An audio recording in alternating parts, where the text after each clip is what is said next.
Hi everybody, welcome to another edition of RV Tips and Trips. Well, we have now been living in our travel trailer for 2 months.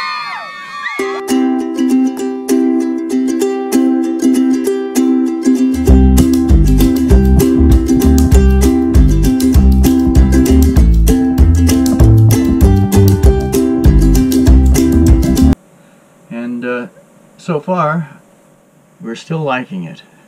Of course, I can't wait until we hit the road, but for now, we still have a lot of things to take care of. Kathy will stop working next month. Meanwhile, I'm continuing to eliminate credit card debt and get all our financial stuff in order.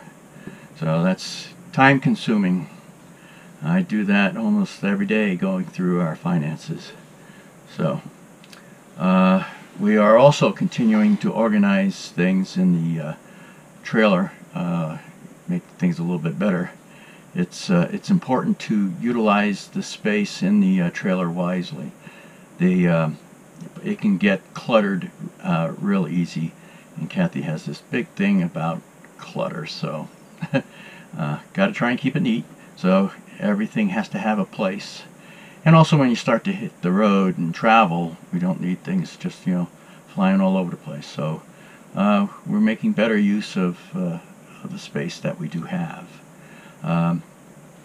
Right now, well, for the month of February, our living expenses, our rent is still $500. We haven't moved, so $500 a month for RV rent. Actually, from what I have seen, is pretty good. So I guess we're getting off easy. Of course, peak season's coming up, and we'll have to be out of here. So either way, but at the end of April we'll be leaving. So their rates go up dramatically when they start doing the summer rates. So we pay $500 for rent, and then we spend about $175 in propane. So $675 for the month is what it costed for us to stay here, which is not bad, considering we used to spend $2,100 a month on our house between the mortgage, taxes, insurance, and of course utilities. So our expenses have gone way down, of course, but our income is going to be less than what it used to be too once Kathy stops working. But our Social Security is kicked in now, so we should be in pretty good shape, I think. Between her Social Security and my Social Security, we should be doing pretty darn good. Of course, when we start traveling, we're going to have expenditures that we don't have right now, such as gasoline, but I don't plan on traveling that much each month, because I want to be able to relax and sightsee and do things. So we're just going to kind of inch along, so it shouldn't be too bad. And we plan on doing a lot of boondocking, or otherwise known as dry camping. We're not talking Walmarts either. We're talking national forests or BLM land, and that will probably save us quite a bit of money too. We'll find out soon enough. So, like I said, the end of April, we'll be hitting the road, and our first stop is going to be South Dakota. I know I've been talking about it in the previous videos. South Dakota is where we'll be domiciling, and then we'll get our South Dakota driver's licenses. We're registering the one car in South Dakota right now, and then when we get up there, we'll register the trailer and the truck for South Dakota, and then switch all of our auto insurance over to South Dakota. Of course, the auto insurance is like way cheaper than what we're currently paying, so we'll save some money between reducing or eliminating all our credit card debt and that, and switching over insurance and being domiciled in South Dakota. Our living expenses actually are going to be quite low. That's what I'm expecting anyway. We'll see. Now, if if you're considering doing something like what we're doing, I would highly recommend that you take some extended trips with your RV, just to see how compatible you are with living in a smaller space. Of course, especially if you're traveling as a couple, you have less privacy because, you know, we're in a 30-foot travel trailer and there's not too many places you can go to be away from the other person in the trailer. Of course, if your the weather's nice and that, one could be outside while one's inside. But everybody needs their personal space from time to time, and I understand that. So, but you need to figure that kind of stuff out before you actually hit the road.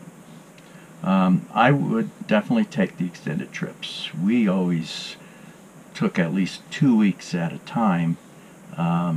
Loved it each time, and when we came back, always, you know, we hated coming back. We kind of wished we were able to continue on with the trip. Of course, then you always had to go back to work. So, but we've done that for over, gosh, you know, the last 5 years or so. So we had a good idea that we would definitely like doing this. So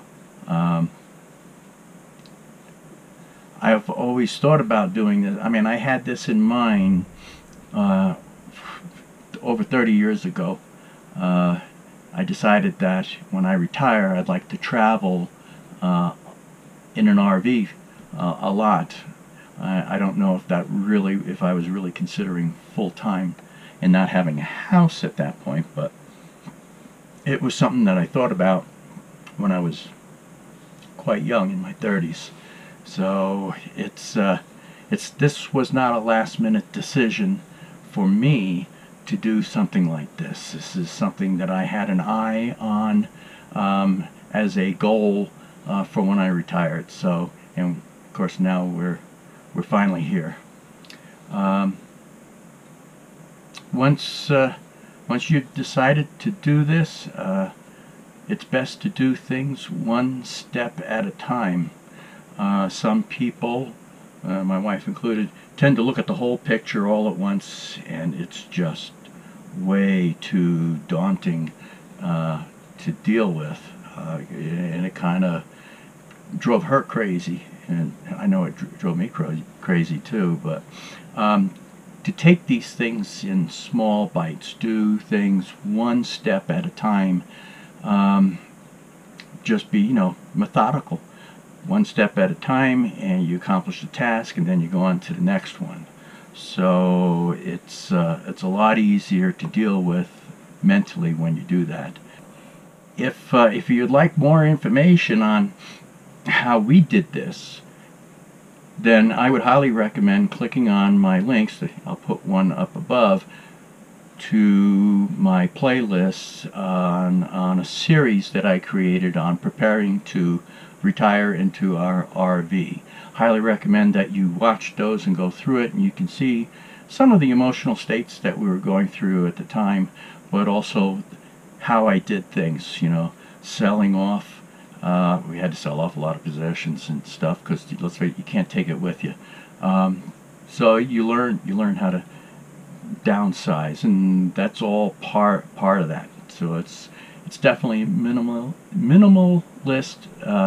living, as they call it. But definitely click on that link and watch all the videos in that playlist, and I hope that is helpful for you. I think that's it for today. I just wanted to make a quick video to keep you updated as to what's going on in our life, and we're almost there. So there are some other things that I need to get done. I'm going to replace all the tires on the trailer. I'm going to lubricate all the wheel bearings and adjust the brakes before we actually hit the road. So still some more preparations to go, and I'll include some videos on that stuff too. So meanwhile, don't forget to subscribe to keep yourself updated. There's a little bell when you do subscribe, if you click on the bell, then you'll get notified every time I put up a new video. And like I said, don't forget, if you got questions, don't hesitate to ask. You can put them in the comment boxes. I do read the comments at every opportunity, and I try and respond back to everybody. So do that, and I will get back to you. And also, please use my Amazon links below in the description. It helps support our channel, so it will give us a little extra income. We are an affiliate of Amazon, and so if you click on the links found there, I may get a small commission. So until next time, happy camping. What you want, Thomas? What? What do you want? What do you want? You want to go for a walk? Okay. Want to go for a walk? Okay. Let's go. Let's go for a walk.